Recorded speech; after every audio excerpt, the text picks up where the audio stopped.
이번에는 생활 속의 흥미로운 발명과 특허에 대해서 알아보는 시간입니다. 네, 사이언스 앤 특허. 오늘은 한국지식재산전략원 오윤택 전문위원과 함께 이야기 나눠보겠습니다. 안녕하세요. 안녕하세요. 네, 오늘 전해주실 내용 어떤 겁니까? 네, 혹시 총성 없는 표준전쟁이라는 말을 들어보신 적 있으십니까? 1970년대 비디오 테이프의 재생 방식을 둘러싸고 소니와 마스시타의 10년에 걸친 뜨거운 전쟁이 벌어졌습니다.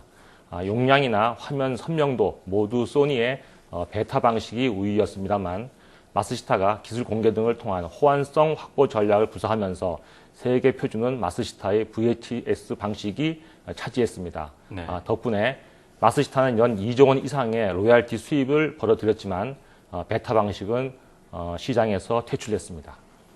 네, VHS 비디오 하니까 예전에 그 큼지막한 네모 직사각형의 V 비디오죠. 좀 생각이 났는데, 그럼 최근 들어서는 이런 특허 사례가 어떤 것이 있고 또 분쟁 사례는 어떤 것이 있는지 간단히 설명을 해주시죠. 네, 우리가 일상생활에서 많이 사용하는 인터넷, 또 3세대, 4세대 이동통신, DMB 등 방송 관련 기술이 모두 표준화 대상이고 또 이는 필연적으로 시장에서 표준 특허 분쟁 가능성을 포함하고 있습니다. 네. 정보통신 기술 분야에서 대표적인 표준 특허 분쟁이라면 지금도 진행 중인 삼성전자와 애플의 스마트폰 관련 특허 소송을 들 수 있는데요. 이를 통해서 글로벌 표준 특허의 중요성을 새삼 실감할 수 있습니다. 네, 근데 우리나라는 특히 정보통신 분야에서 좀 뛰어나지 않습니까? 그런데 이런 표준 기술 경쟁력 어느 정도라고 볼 수 있을까요? 네, 작년에 있었던 ICT 포럼 코리아의 발표 자료를 보면 양적으로는 많이 성장했지만 질적인 면에서는 낮은 수준이라고 평가되었습니다. 네, 낮은 수준이다. 생각보다 좀 의외입니다. 왜냐하면 네. IT 강국이라는 이야기는 뭐 익히 들어왔던 이야기라서 사실 좀 의외인데 이런 결과가 나오게 된 이유가 있을까요?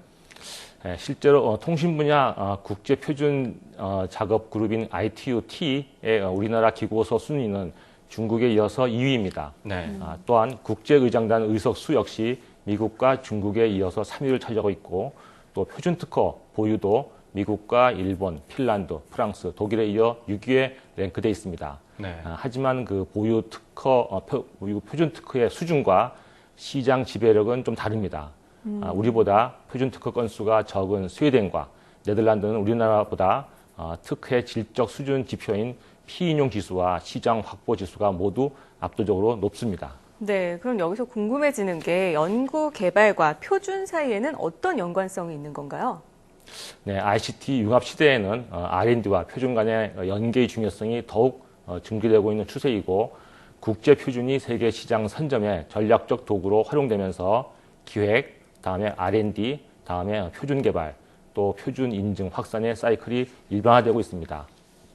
네, 이 창조 경제 핵심 중에 하나가 또 특허 전쟁이 아니겠습니까? 네. 이 특허 경쟁력을 강화하기 위해서는 해야 될 노력이 어떤 것들이 있다고 생각하십니까?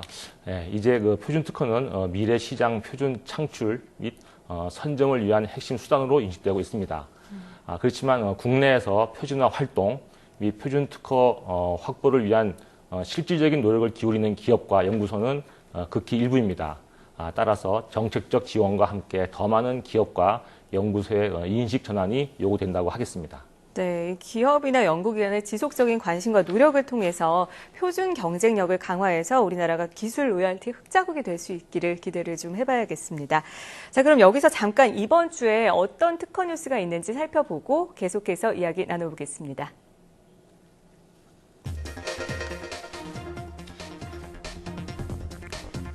LG화학이 일본 전지 재료 생산 기업인 우베막셀과 안전성이 강화된 분리막 특허의 사용 권한에 대해서 유상 판매 계약을 체결했습니다.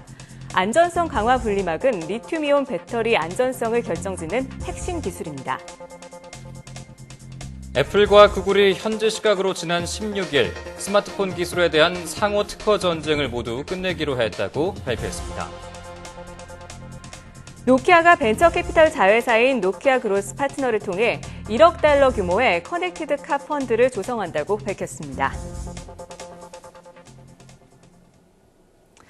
네, 한 주의 특허 이슈 좀 살펴봤는데요. 주목해 볼 만한 뉴스 어떤 걸까요? 네, 휴대전화 부문을 마이크로소프트에 약 75억 달러에 매각한 노키아가 무려 1억 달러를 스마트카에 쏟아붓는다는 소식입니다. 즉 자동차와 최신 정보 기술 시스템을 접목한 스마트카 기술을 개발하는 유망 기업에 투자하는 펀드가 바로 커넥티드 카 펀드입니다. 특히 노키아는 구글, 애플의 무인 자동차 사업을 따라잡기 위해서 차량용 반도체, 또 충돌 방지 시스템, 내비게이션에 집중 투자할 계획으로 알려지고 있습니다. 네, 정말 업체 간의 이거 협력이 활발함을 좀 느낄 수 있는 게 노키아는 휴대폰 전문 업체 아닙니까? 근데 스마트카 시장에 지금 본격적으로 뛰어든다고 하는데 어떤 분야인지 자세히 설명을 해주시죠.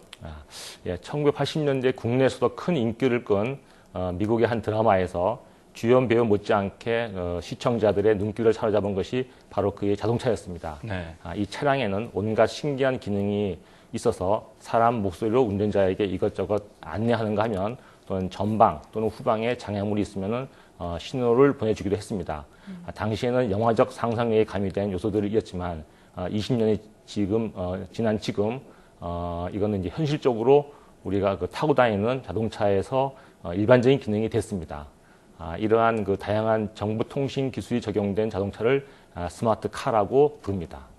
네, 영화 속 이야기가 정말 현실이 되고 있다고 하니까 정말 더 감회가 새로운데요. 이 스마트카와 함께 떠오르는 기술, 뭐라고 할 수 있을까요? 최근 주목받는 스마트카 기술은 상대 위치 정보, 또 어플리케이션, 또 특수 어플리케이션을 등 자율주행 분야가 핵심입니다. 상대 위치 정보는 충돌 방지 등 상대 차량 위치에 관련된 기술이고, 어플리케이션은 자동 운행, 또 입체 영상 분석 관련 영역이고요. 특수 어플리케이션은 원격 감시, 또 차선 이탈 방지 등 자율주행과 관련된 기술들입니다. 네, 이러한 정말 유능한 기술들이 앞으로 우리 생활을 변하게 될 것에 기대가 되는데요. 스마트카 시장의 현황과 또 특허 현황은 앞으로 어떻게 될 것인지, 어떤 전망이 될 것인지 얘기를 해주시죠. 산업은행 경제연구소는 스마트카 시장 확대와 국내 ICT 업계 대응 과제라는 그 보고서에서 지난해 세계 스마트카 시장은 약 230조 원 규모고 2018년까지 매년 6.7% 성장할 것으로 전망하였습니다.